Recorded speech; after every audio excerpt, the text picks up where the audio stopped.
Hey y'all, welcome back to Offbeat. I'm Heather. And I'm Dylan. It's a wacky Wednesday. It is midweek. You are very saucy right now. I feel great. Do you? Yeah. Is that an exaggeration or do you really feel great? Okay, Tony. Yeah. I'm preparing to exude. Right? But okay, what will you be exuding tonight? Some things are going to be forthcoming from me. Oh, okay. This week I have an interesting tale. I'm going to speculate most of our listeners have never heard this story. There's a bit of mystery, definitely some true crime involved, and some spooky stuff.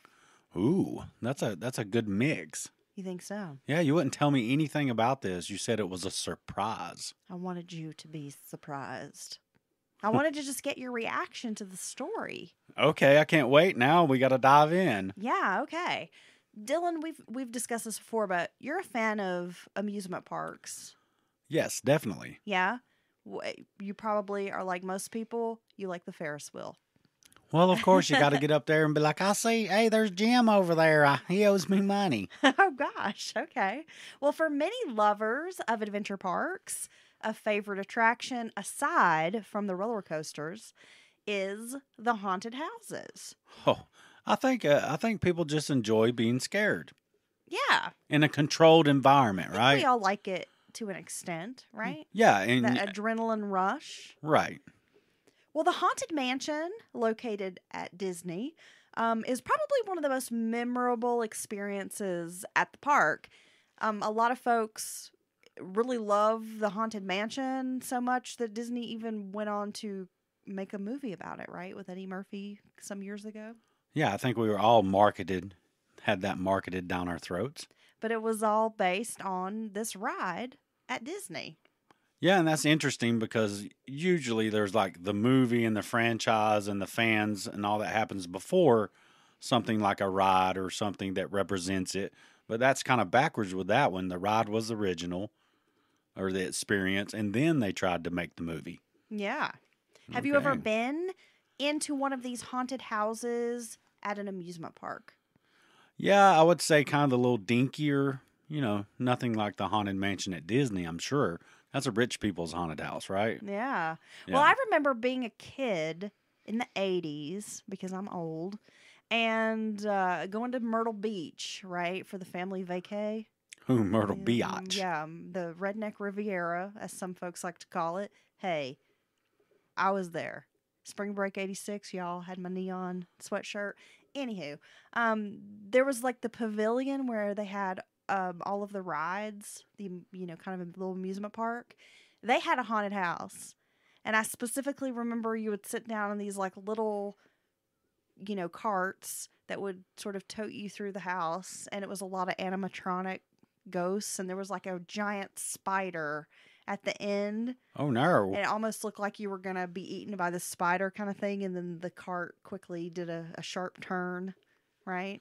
And Yeah. as a kid, it was like, wow, this is scary, right? So you were scared to death. Yeah, and I wasn't really exposed to any horror movies or anything like that as a child. So I definitely was like, oh, wow, like it was so scary, right? When I was like 5, 6. But then I remember being there a little bit older, like maybe 10, going back into the haunted house and was like, wow, this really sucks.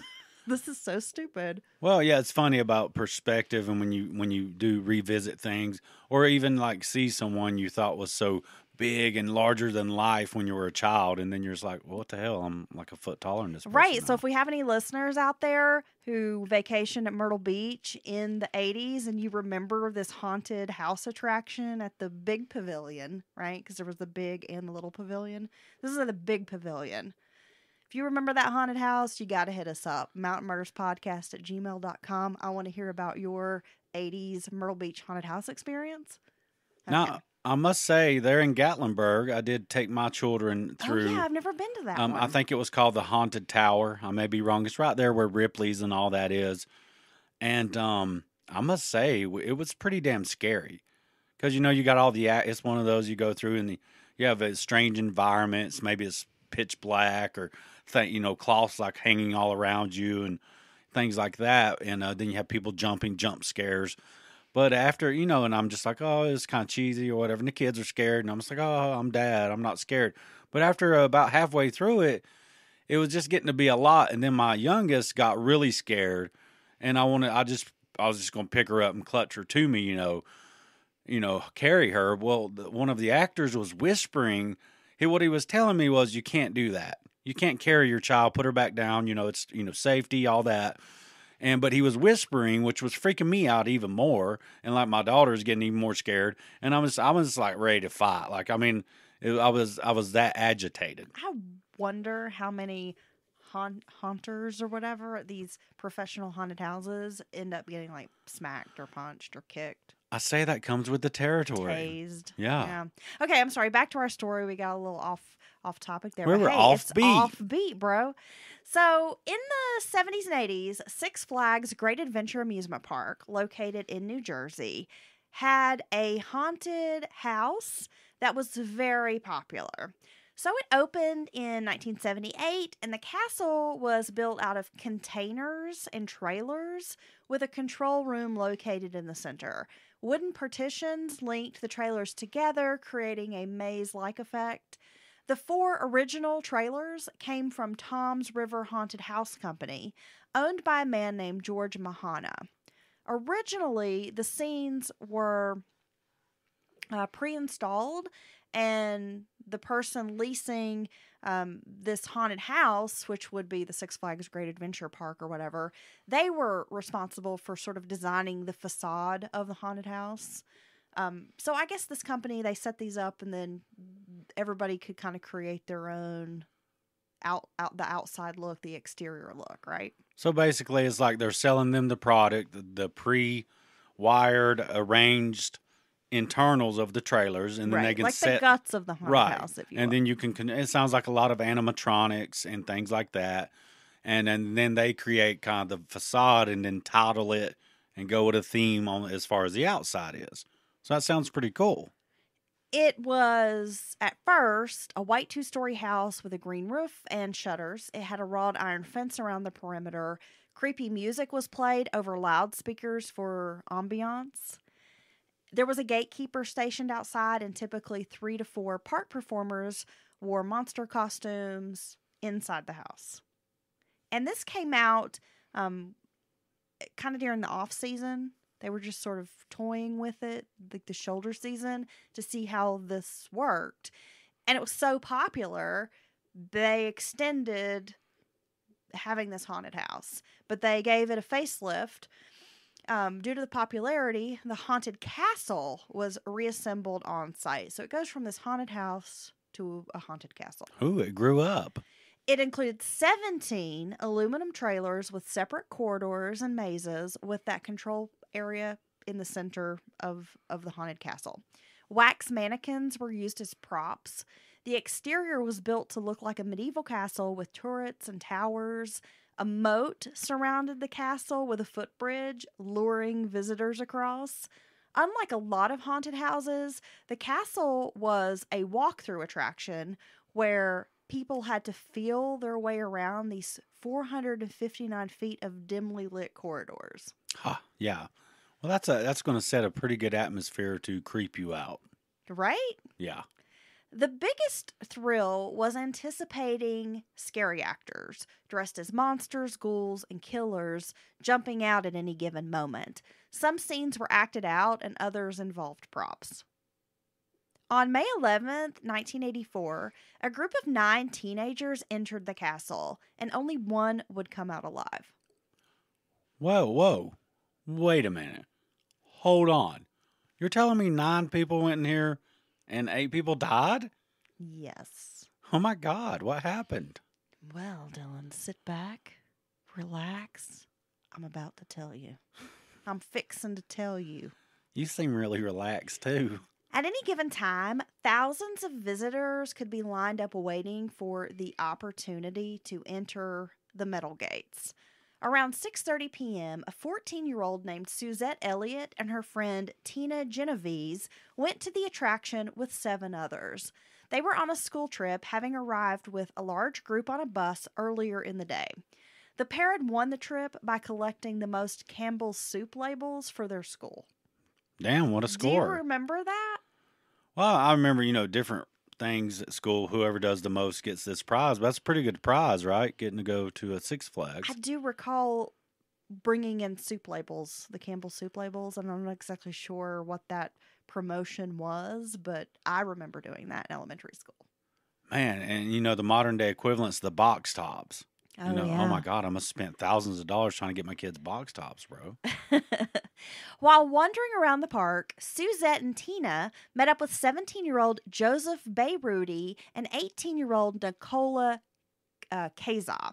Now, together, the four decided to check out the haunted castle. They met up with a group of 5 boys they hadn't known before. So it's just a couple of groups of friends meeting up, and then so they're just going to go have fun, get scared, right? Right. The 9 were ushered through the gate. Inside the castle passageway was so dark, Suzette linked arms with her 3 friends. Shortly upon entering, a man dressed as a hunchback of Notre Dame, or the hunchback, leapt out from the shadows, causing the group to scream and giggle. Yeah, right.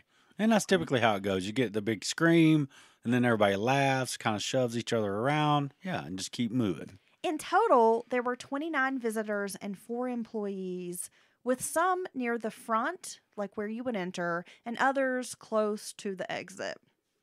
The group of 9 concocted a plan that they were going to hide at the same spot where the performer had jumped out in order to scare the next group. That's just not a good idea. A few moments later, someone was heard in the distance shouting, "Fire! Fire!" Thinking it was part of the attraction, the group remained in place. However, smoke immediately started pouring in and rolling down the makeshift hallways. The group still thought this was theatrical smoke. A real fire was ripping through the attraction. Frantic, the group of 9 realized they were trapped in darkness. It was when this huge black roll of smoke came down the hallway, they started to realize we're in a dangerous situation. This is not part of the show.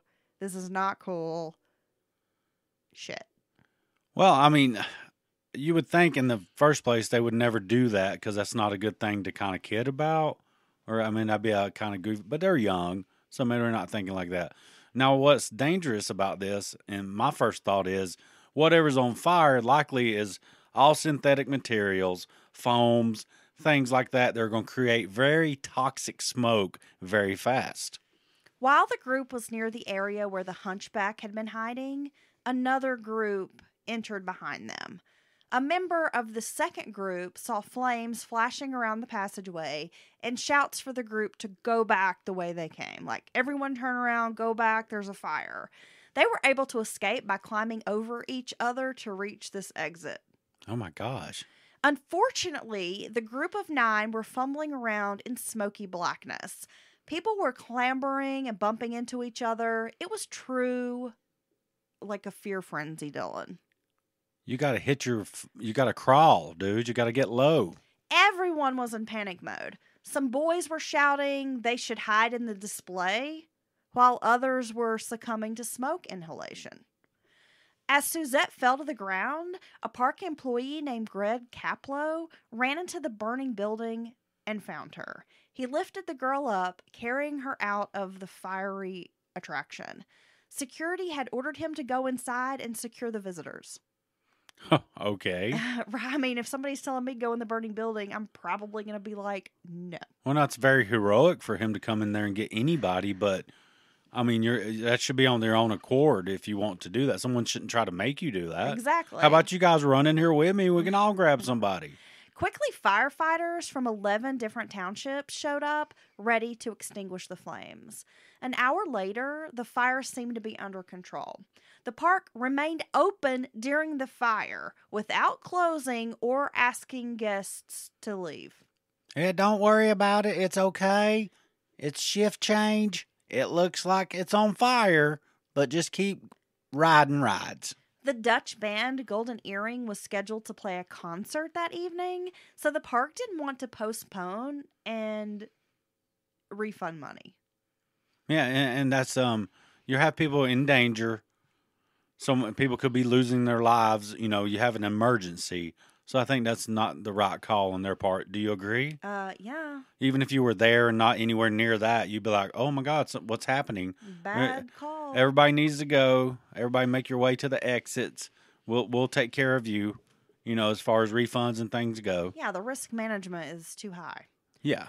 Some visitors were rushed to the hospital and treated for smoke inhalation. At the time, 7 people were injured, but none had been presumed dead.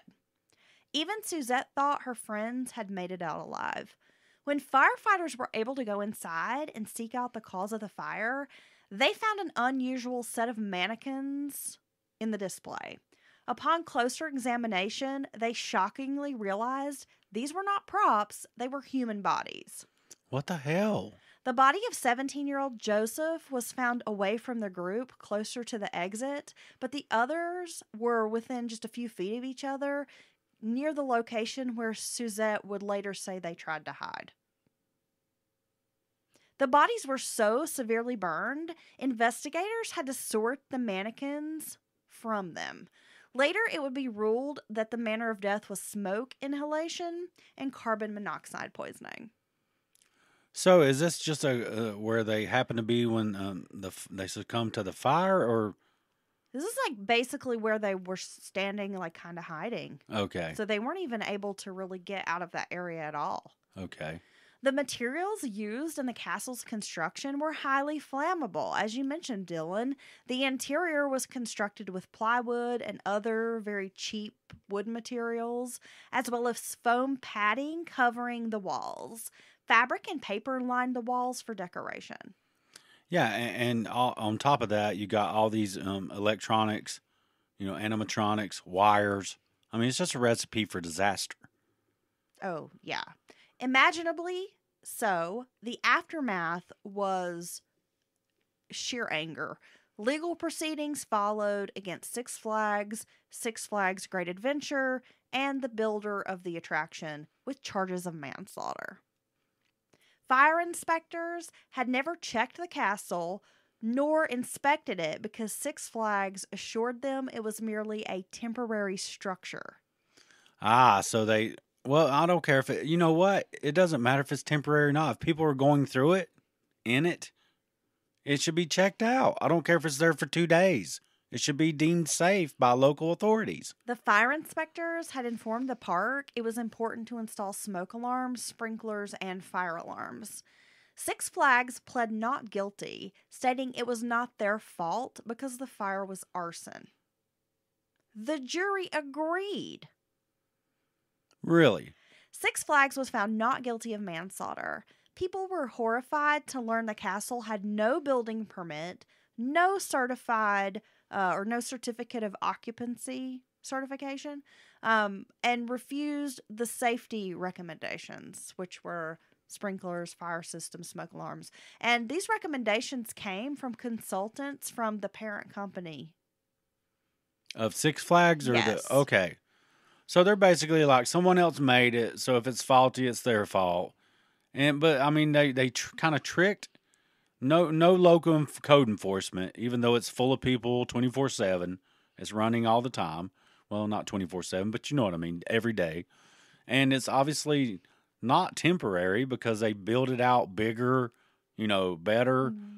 It added stood trailers. For 5 years. Right. That's not temporary. That's not temporary. So I just don't understand how they could come out of this with, a clean bill. Well, we're going to get into that. So a week after the fire, a 13-year-old boy reported he was with someone he thought started the fire. This 13-year-old boy claimed an older boy used a cigarette lighter to guide the way down the length of the hall through a section where there was a broken strobe light. When the boy with the lighter trips, he lit one of the foam pads on the wall. Investigators never really sought this boy out for criminal charges and barely interviewed him. We'll get into more of that in a minute. A forensic expert testified during the trial that the arson was probable due to high levels of benzene in the victims' bodies. Benzene is an accelerant once used in glue and paint thinners, but has now been deemed a dangerous product. Another expert said there was no evidence an accelerant had been used. Oh, so the first expert thinks it was more than some accident with a lighter. He's thinking there was an accelerant sprayed and then the fire started. Something like that, yeah. Okay. Or it could be that this cheaply made haunted castle has all this foam, paper, decorations, and perhaps they've used this very dangerous cheap glue, to hang these items. Well, yeah. I mean, right? It's and the reason they ignored the safety recommendation is cost. Period. So here's the thing: you have the public going in through it, right? And it doesn't matter if how it's built or anything. You as an entity should make it safer, and you can't control what the public does all the time, right? It's impossible. So you should think, hey, what if some dumbass kid lights a lighter in here with all this foam and paper? Then it probably needs sprinklers, and it needs alarms. It needs lights that come up as soon as there's an emergency, so everyone can see. I mean, this is straightforward common sense. 2 executives were charged with manslaughter, but avoided trial with a plea deal that involved community service. My God. In 1985, families of the 8 victims sued the state of New Jersey and the New York City's Board of Education, who settled out of court for $2.5 million to each family. One of the families went forward with a lawsuit in court and only got $750,000. The aftermath saw a 15% drop in park attendance. By 1992, it was purchased by Time Warner. They bought out Six Flags. Many rides and attractions that were initially causing visitors to be disoriented were removed. Oh my God. Conspiracy theories began swirling about the fire at the park. A documentary was released in 2003 called Doorway to Hell: The Mystery and Controversy Surrounding the Fire at the Haunted Castle. Ooh, I want to see that. The filmmaker, who was local to the area, Peter James Smith, proposed a conspiracy theory which gained speed due to Six Flags' refusal to comment on the findings. Smith said the trial was fixed so the park could keep operating. It was a huge revenue stream for the local area, with nearly 3 million visitors a year. Evidence, such as diagrams and blueprints used at trial, were grossly outdated and didn't even show the metal fence surrounding the castle, which prevented people from being able to escape.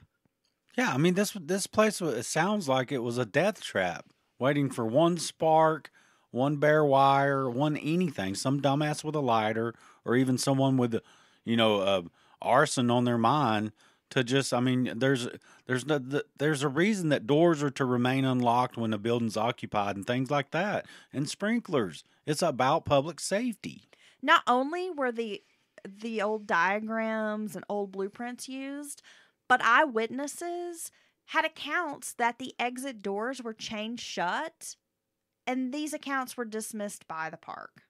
Those people were lying. We would never chain the doors shut. I'm sure the doors were chained shut to keep people from sneaking in or something stupid like that. Smith was able to speak to park employees who agreed the doors were locked and chained for security reasons, the main one preventing visitors from sneaking in. My God. The stories of suspected arson surfaced. People were outraged to learn that law enforcement had never truly pursued the lead. It was said the youth responsible, this older boy that was mentioned earlier, had been severely emotionally disturbed with a history of setting fires. Witnesses saw him playing with the lighter at the park just before the fire started.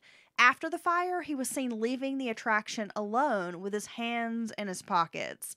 He was questioned by police, but let go. The police claimed they had a lack of evidence and they couldn't arrest him, charge him. This information was not included at the Six Flags trial. They didn't bring up any possibility of this teen arsonist. This trial was a joke.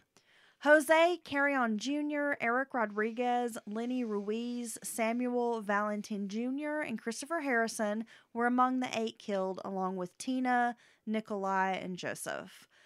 The fire prompted some changes as far as safety codes go, Dylan. The National Fire Protection Association updated its special provisions for special amusement buildings.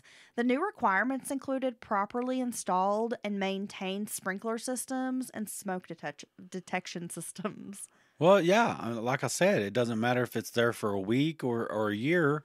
If people are going to be allowed to, occupy the building, I think you got to at least have the basics, emergency lighting, marked exits that are unchained, and sprinklers. I mean, sprinklers, and I hate to say it, but from people like this or entities like this think, oh, if the sprinklers go off, even if it's a minor issue, then it's going to wet all the stuff, and like the inside the the electronics and stuff will be screwed. I mean, that's how these fucking people think. Well, it's all about the bottom line. It's all about the bottom line all the time. As much money as they were making, 3 million visitors a year, and they can't afford to properly maintain this haunted castle. They can't afford to drop $100,000 to get, I don't know what sprinklers and stuff cost, but I'm 150 grand, let's say it's $250,000. You're going to make that back, and now it's safer for people to be inside. This story blows my mind. It's infuriating. And then, not only is this fire and this corporate irresponsibility mind-boggling, Ooh. You have the other side of this where these folks were basically found not guilty of any kind of crime, even though they blatantly committed a crime. Well, yes. And even if it's inadvertently, they are responsible for the death of 8 young people. Well, through their action, or their inaction, rather, that the situation was much worse than it should have been, right?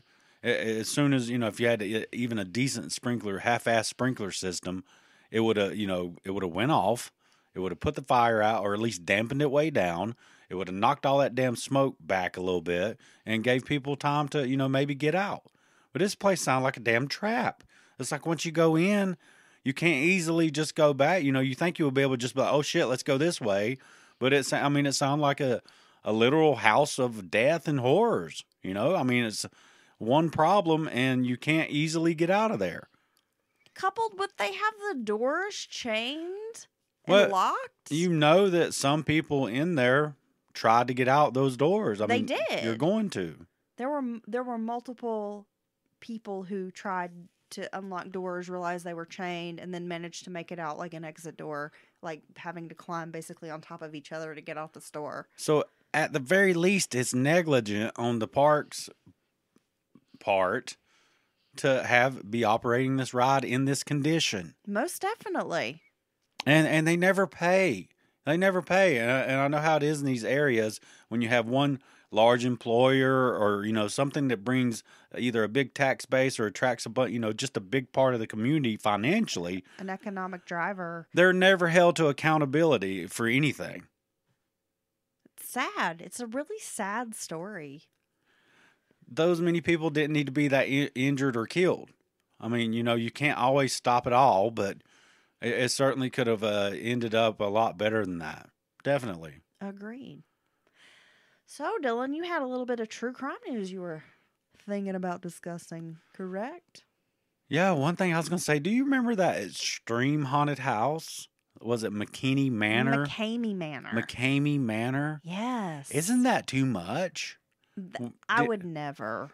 That's way too much. Didn't you watch some of that? Oh, yeah, there's the documentary. Yeah. And so this is way beyond. I mean, I think that guy's a full-on sadist. Like, enjoys scaring and hurting people. The owner? Yeah.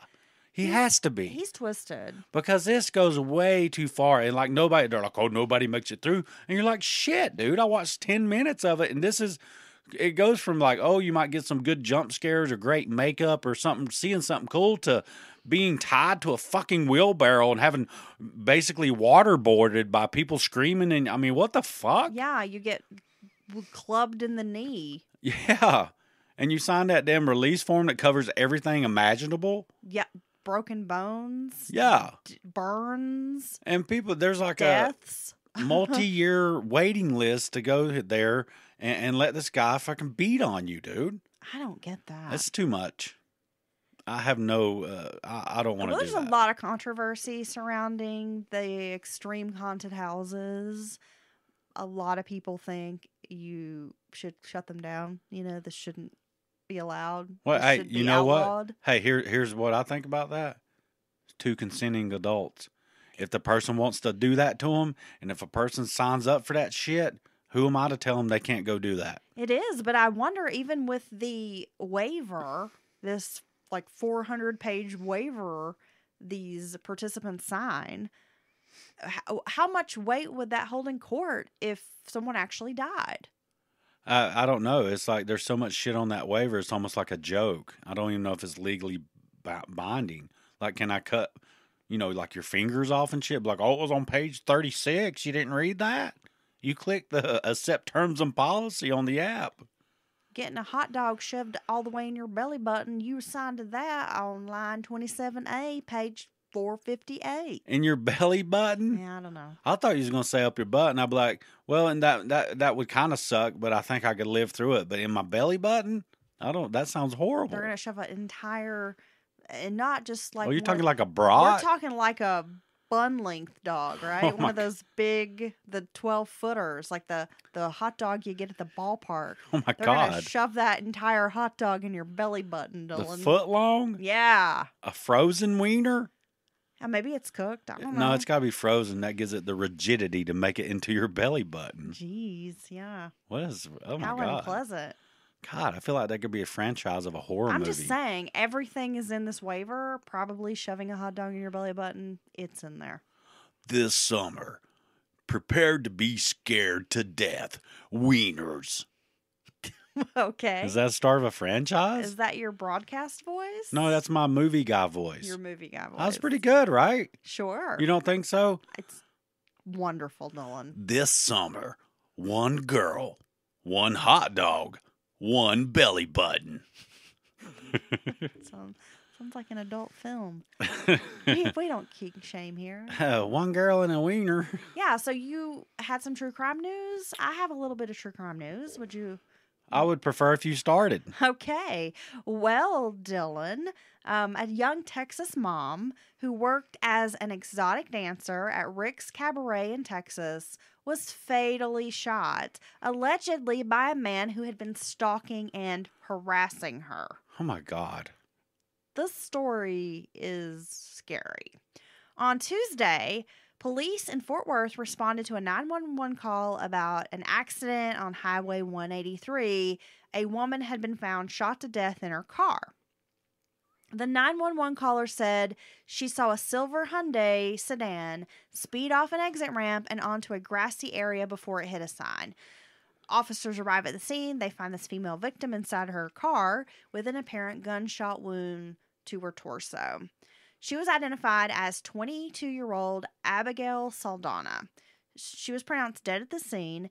Now, during an investigation, police learned that Saldana had been having issues with the suspect, who was identified as a 54-year-old man named Stanley Zaliga, who lived in Irving, Texas. Because Saldana worked at this exotic dancing establishment, this fellow, who apparently was a customer, had been harassing her, according to the arrest warrant. Employees showed detectives a post that Saldana had put on Instagram on October 14th of this year, 2021, stating that she had found a tracker hidden on her car by this guy Stan so that he could follow her. Oh, my God. She reported finding the tracker to police. The employee that told the story about Abigail, discussing this on social media, said that the girl or the woman had been frightened by Stan because he was stalking and harassing her for an extended period. They had forced their way inside his apartment to serve the search warrant. They had a SWAT team bust up in there. He was on the balcony of the apartment and had some self-inflicted cut wounds on different parts of his body. Okay. And police arrested him. He's been charged with murder, and he's being held on a $250,000 bond right now. I don't know if he has an attorney. He hasn't really entered a plea just yet in this case. But how scary is that? This poor woman being stalked and harassed by this guy, a total creep, and then finds a tracking device on her vehicle? That is so scary. Oh, yeah. And I'm sure that, what's sadly, she may have reached out for help and wasn't taken seriously. Because I'm afraid that happens a lot. And let alone with her being in that line of work, an exotic dancer, or, you might want to refer to as a stripper. But, someone just blow her off like, oh, like whatever. What do you expect? Or some dumb shit like that, not take her seriously. But I'm telling you, we've said it before, stalking, obsessive behavior, peeping Toms, all these things are very, very deviant behaviors. And they come with a very particular set of issues. You know what I mean? I think it's some of the... I mean, it's a particular kind of criminal, and it's very frightening. And it's very dangerous because it always seems to escalate. You know what I mean? And it never seems like someone doesn't just stalk you a little bit. It's just like, oh, that's just my stalker. He's cool. He's actually a nice guy. We went out on, and we've got to know each other. They're fucking creeps. They're dangerous, and they're having all these wild, crazy thoughts about you. You know what I mean? And they keep wanting to, up the ante as far as their contact with you. And it's just, if someone started stalking me tomorrow, it would totally freak me out. If everywhere I looked and turned, there they were. I don't care even if it was a chick. When someone goes is chick a bad word nowadays? I'm sorry, a woman. Probably. If someone goes to lengths like putting a tracking device on your vehicle or some sort of tracker device on your telephone, it's such an invasion of privacy and just really scary. And I feel like anyone who would take that step has issues. Well, yeah, they've invested money. They've took the time to plant this on you. Why do they feel the need to find me, at a drop of a hat? Yeah, it's a whole nother ball game. Well, I've known people who have said things like, oh, well, if my partner's cheating, I would put a device on their car, on their phone. And to me, that's even like, what is wrong with you? Yeah, right? But I mean, like, it's just a step too far to put any kind of tracking device on a person. No, it's a lot, but I mean, obviously I wouldn't be as freaked out if someone was recounting doing that during some kind of a relationship or suspected their partner of cheating. But you take someone who's not even connected to someone, that's even creepier to me. Well, no, it's very scary. I think it's just scary all around. I track you all the time. Okay. So I hope that's okay. Well, where I'm on the couch, probably. Yeah, well, it's funny. The dot doesn't move, and then it goes to the car, and then it runs and gets more, and then it's at the snack aisle in Ingles, and then it comes back. Yeah, pretty much. That's okay. I like that life. Like, you know where I am? I'm in my sweatpants on the couch, probably eating some snacks. So I have a real life story of one of the something you see in a movie a lot. Okay. Hit me with your best shot. Fire away. New York woman shot in eye while looking through her apartment peephole. What? A 37-year-old woman was shot in the eye while looking through the peephole in her apartment door. A New York City woman, was shot in the eye Monday while looking through a peephole in her apartment. Wow. 3 times in a row, police say. The New York City Police Department confirmed to People that a 37-year-old woman heard a knock on the door of her Upper West Side apartment. Is that the rich part? I think so. Is that ritzy? Anywhere in New York is the rich part. That's Are you true. Kidding? The Upper West Side apartment at around 7:40 p.m. Monday night. She was shot in the left eye when she looked through the peephole. The incident occurred in the Frederick Douglass houses on Columbus Avenue, police confirmed. The woman was transported to St. Luke's Hospital after the shooting and was in stable condition. There was a shot, and then the woman was screaming. It was a single shot, related neighbor Hector Martinez. She screamed, "Call 911, call 911, it's crazy. Nothing like this has ever happened in this building." An unnamed neighbor told the outlet that the victim had been living in the building for 18 years and echoed that nothing else has ever happened like this before. She has twin boys who just turned 1 year old. She's a security guard and she doesn't mix with other people out here. She's a good woman, a very good woman. She goes to work and takes care of her kids. Police have not made any arrests at this time. Now, how scary would that be? Wow. And she's lucky to be alive. Definitely. I mean, the right caliber gun and you're dead. You're right. That is like something out of a movie. I've seen that done in so many action assassination movies or whatever. It reminds me of HBO's The Wire. I believe it was in season 1. They were investigating a murder, and they determined that like the victim had heard a tap on the glass, the window, and she'd gone to the window and it was dark, so she couldn't see out, and someone shot her through the window. Yeah. At close range. It reminds me of that. And that's terrifying. I remember that scene with the glass and thinking like, oh my gosh, that could actually happen, and how freaky would that be? And now you've got me weirded out about a peephole. Well, we don't have any peepholes. I think we might have one. No, we don't. Well, I've got one. Ooh. What can I see? I if I look have in it. ways to peep outside all the time. Oh, you peep. Oh. I thought you were talking about your vagina. What? I was looking back up in it. What is wrong with you? I can see life forming right now. Why is there something wrong with you? So wait a second. You got some little around the edges ways you look out of this house, even our little mill house here? All the time. A little blind you barely pull back, nobody could see you moving it. I didn't say I had a blind. Whoa, do you have like creepy pictures with if they pull the picture back, there's like eye holes at the eyes? Like the old haunted house movies, like The Ghost and Mr. Chicken. Yeah, totally. Exactly. Okay. How did you know? And you see the eyes moving? Yeah, don't you feel the eyes on your body when you're changing clothes in the bedroom? I do. That's just because you're standing behind me looking at me. I'm not. Yeah, and I thought that was Elvis was looking at me. No. I was like, why you follow me around the room, Elvis? It is Elvis, yes. Ain't no Velvet Elvis. It's the Velvet Elvis following you around the room. Yeah, so those pictures are cool, right? I've seen them with like Jesus.